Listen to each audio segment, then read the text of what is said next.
Hey everybody, John Skiba here, and in this video I'm going to go into kind of treacherous waters. I'm going to discuss how the 2020 presidential election may impact you and how you're dealing with your debt problem. But if this is your first time here to my YouTube channel, go ahead and click subscribe, check off on that little bell, that way you'll be notified each and every week when I provide you with new information on how to deal with your serious debt problem. All right, let's talk about the 2020 election. I'm recording this video on Thursday, October 29th. We're less than 1 week away from what has been a very contentious presidential election cycle. We have President Donald Trump, we have Vice President Joe Biden, and I wanted to touch on how their different policies may impact you if you are a consumer, a citizen, a consumer who's dealing with some serious debt issues, and maybe some of the things will be able to help you down the road. Now, it's interesting because on the upper levels, kind of big picture presidential side of things, there isn't a whole lot that I believe can kind of actually, filter down and affect you as far as how you're dealing with say if you're filing bankruptcy or if you're in a debt collection lawsuit and trying to defend against that. However, there are a couple areas, and I'm going to touch on those two areas. And then if you wait till the end, I'll share one of the election areas that I think it actually does make a big impact on consumers and how their cases are dealt with at the local level. So the first area where we see a lot of talk, particularly in election cycles, is in the area of student loans. Now, student loans are a huge issue. It's one of the bigger problems I see. It's a huge problem without much of a solution, frankly, right now. Some of these things are heartbreaking. I routinely meet with couples who come in, they're in their late 20s, they both have bachelor's degrees, and one time I remember met with this couple, and they had about $250,000 in student loan debt. They both had bachelor's degrees, and neither one of the degrees would ever support the type of income generation that would be needed to pay those off in a timely manner. And the couple just looked at me and said, what do? We can't get into a house, we can't buy a car, we have all this debt, the monthly payments are gigantic. And I look at them, and there's a few things you can do, but you're fairly limited, particularly with federal loans, on what you can do. So I always look to the presidential campaigns to see what it is that they're alleging. And there's all this talk, particularly in the primaries, we saw it of student loan forgiveness and just wiping those out. I personally do not believe that'll ever happen. The problem with that plan, that'd be awesome. As someone who knows the pain of student loan debt, going through law school and all that costs, the funds were loaned, particularly from the federal government. They were loaned, it's taxpayer funds. There's a large expectation that that's going to be repaid at some point. And also, people juggle with the fairness of it. What if you paid off your student loans and then somebody else gets theirs wiped out? So there are certain areas in student loans where loans can be eliminated. There are different federal programs. There are things like income-based repayment programs where the amount that you pay is based upon your income each month. So there are different federal programs already in place right now that have been for years that people can take advantage of. And truthfully, I don't see either the Trump or the Biden campaign doing much to alter that. I actually went to their websites to be able to research this a bit. The Biden campaign, they are talking really about income-based repayment and public service forgiveness. Those things are all good, but they're already there. It didn't look to me to be really anything different than what's already available for people who are dealing with student loan debt. There was nothing there of the student loans just being eliminated completely, which we heard a lot about in the primaries. I just don't think that's reality. That's going to happen where they would just wipe out. There's $1 trillion in student loan debt that's out. They're not just going to wipe that out. That would have huge repercussions. But what I do see with the Biden campaign is they're just saying, essentially, hey, we're going to stick with what's already there that'll help you to deal with student loan debts with some of these different programs. A little asterisk to all of this, that those are federal loans.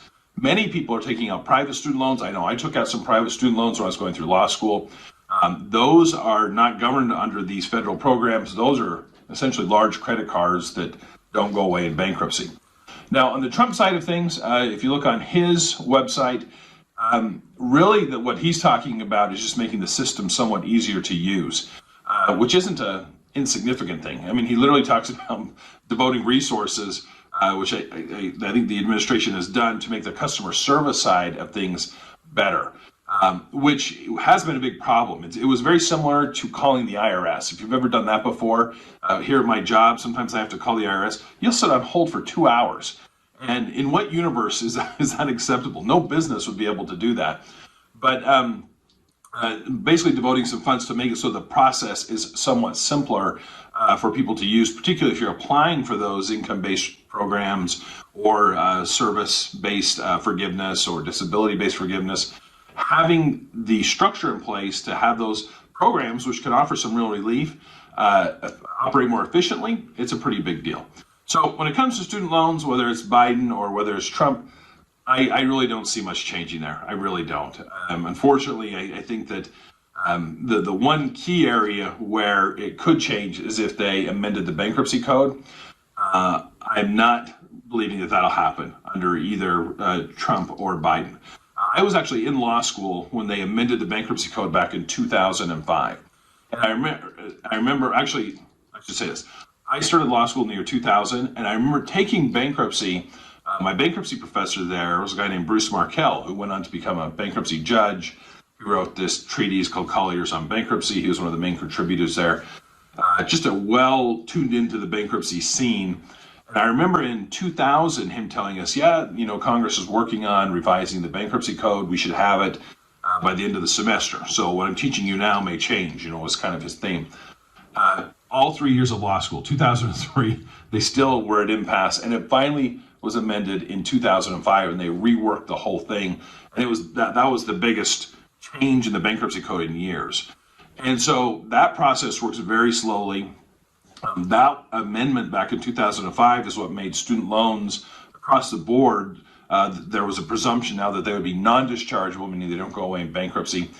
That's something that could make some real change in when it comes to student loans, is if they amended the bankruptcy code to allow circumstances for the discharging of student loans. I don't know if that'll happen. Again, it took so long to get it to where it is. It would just be such an incredibly slow process. One area, though, that I have seen a change is the Trump administration has actually instructed the U.S. attorneys who prosecute these cases. And what it is, if you file bankruptcy and you want your student loan debt to go away, you have to file a little mini lawsuit against the Department of Education. And the U.S. attorneys that are assigned to represent them, they kind of have had these orders to stand down in some cases where essentially they don't aggressively contest what it is that in certain circumstances people are trying to discharge their student loans. So when it comes to student loans, I don't think it matters. That's the short of it. I don't think it matters who you vote for, whether it's Trump or Biden. I don't think you're going to get anything different. A lot of times there's kind of stereotypes and preconceived notions. Like one thing, like Biden was one of the big proponents of the amendments to the bankruptcy code, which a lot of people thought actually hurt consumers. So it's one of these things where you can't always tell exactly on these types of issues how it's going to play out. I don't think that when it comes to student loans, it's going to make much of a difference at all. The other area that it may make a difference as far as who's elected president relates to a pretty controversial agency called the Consumer Financial Protection Bureau, the CFPB. The CFPB was an organization that was put together under the Obama administration, really spearheaded by Senator Elizabeth Warren, as an agency whose job was to oversee and regulate a lot of the debt collectors and debt buyers. Now, it has done this. They have gone, I just posted recently in Midland Funding that was just sued by the CFPB and required to pay a $15 million fine for what they've been doing. I do see some of that regulation occurring. I did see a difference between the Obama and Trump administrations. Trump administration is not a fan of it. In general, Republicans don't believe that this is a legitimate agency, just that the creation of it wasn't legitimate. But what I have seen is that the Obama administration was much more aggressive going after debt buyers, debt collectors, mortgage lenders, different things like that than the Trump administration has. The Trump administration has still done it. We saw it, like I said, with the Midland Funding thing. That was something that happened less than a month ago.